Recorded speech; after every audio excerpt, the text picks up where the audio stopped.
numerous divorces can be traced directly to the day when the wife left the home and went out into the world into employment. This lovely man right here was the prophet of the Mormon Church when I was growing up. His name was Ezra Taft Benson. It is my opinion that he's one of the greatest traffickers of females in recent American history. Jeffrey Epstein's numbers can't even touch what this guy did. Ezra T was a very uptight, very conservative Mormon boy who lived through the Civil Rights Movement, Woodstock, Vietnam, and women's lib.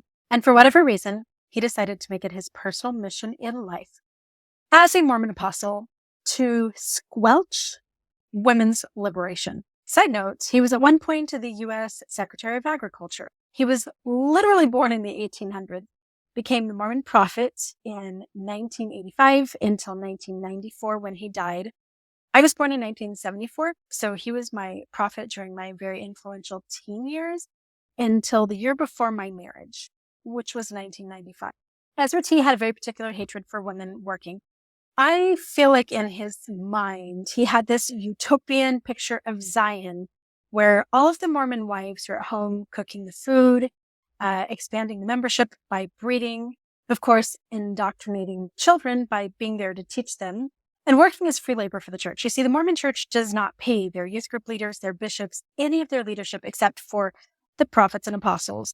Every aspect of the day-to-day runnings of the Mormon Church are not volunteers. They're people who are called, who are asked, who are forced to perform that labor. And if women aren't in the homes taking care of the kids, the men can't become the prophets and the stake presidents and the seminary teachers and the prophet. No, they'd have to cook their own damn food, wash their own laundry, maybe take care of the kids once in a while. So homemakers, tradwives are crucial to all of that unpaid priesthood leadership functioning at all within Mormonism. And then many of the Mormon programs are run by those homemakers who don't have outside careers taking up their schedule.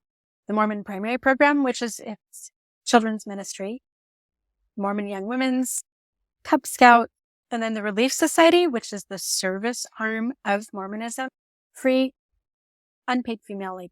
So Ezra T didn't want women to go outside of their homes and work because that would take away from basically his army of female slaves, which the Mormon Church could not exist without. Which is why when I married my Mormon returned missionary husband in 1995, I was considered a bit of a rebel for having a job of my own.